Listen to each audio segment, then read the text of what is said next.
How about using the word have like a boss? I'm Bruno, CEO at Black and White Language Solutions, and I'm here to show you how to use the word have like you never did before.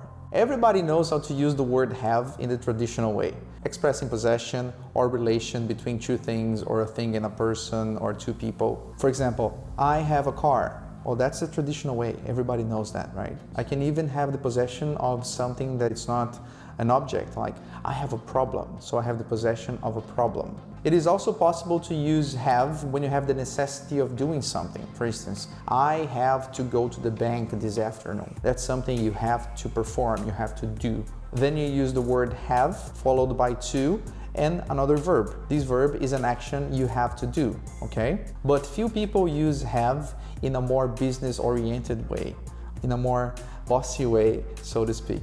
But be very careful. You can only use have this way if you have authority over the person you're talking to. Actually, two layers of authority, because you will tell somebody to tell other people what to do. You are two levels over the people who are actually gonna carry out the instruction, the activity you're telling them to do. Okay, so let's create a scenario here to show you the use of have in this bossy context, all right? Imagine you have a coordinator under your authority, and under this coordinator's authority, there is a team of workers. So what you want is that this staff perform an activity, such as sending their report. You're not gonna talk to them straight. You're gonna tell the coordinator to talk to them. So you're gonna use the verb have in this context. Have your staff send the reports by the end of the week. Have your staff send the reports by the end of the week. The other way of saying this would be talk to your staff and ask them to send the reports by the end of the week. Yes, it would be more polite to do it this way, but if you are the boss and also if you have a level of acquaintance with the person, you can go straight to the more objective and faster way of doing so, especially nowadays that we don't have much time to be spending, so we actually choose the more direct way, okay? So you just go and say, have your staff send the reports by the end of the week. It's much faster. It's okay if you are above somebody in the authority layers level, okay?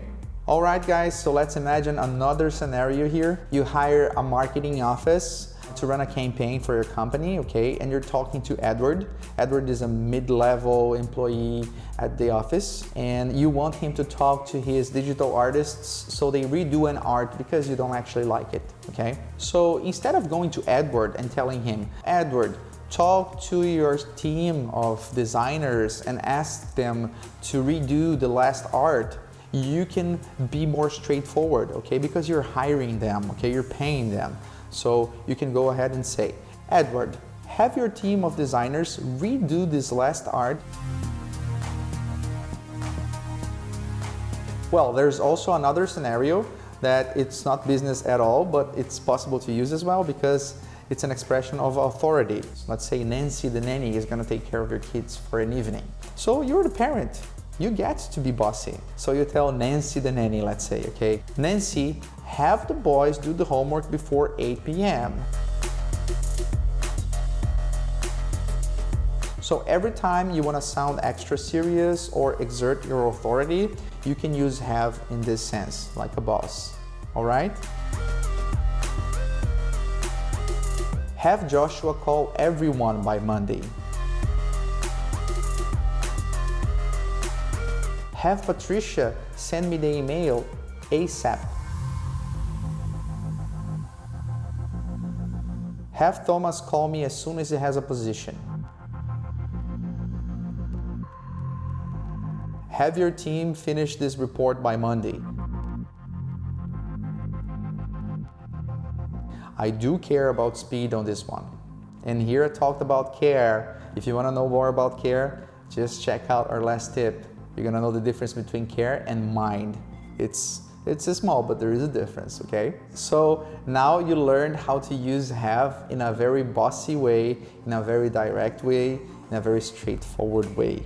Well, if you enjoyed this tip, like it, and please tell me, leave your comment, all right? I always answer real fast either your comments or your messages, so feel free to do so. And guys, you cannot miss the next tip. I'm gonna show you how to use 3 phrasal verbs that are essential in the business context, okay?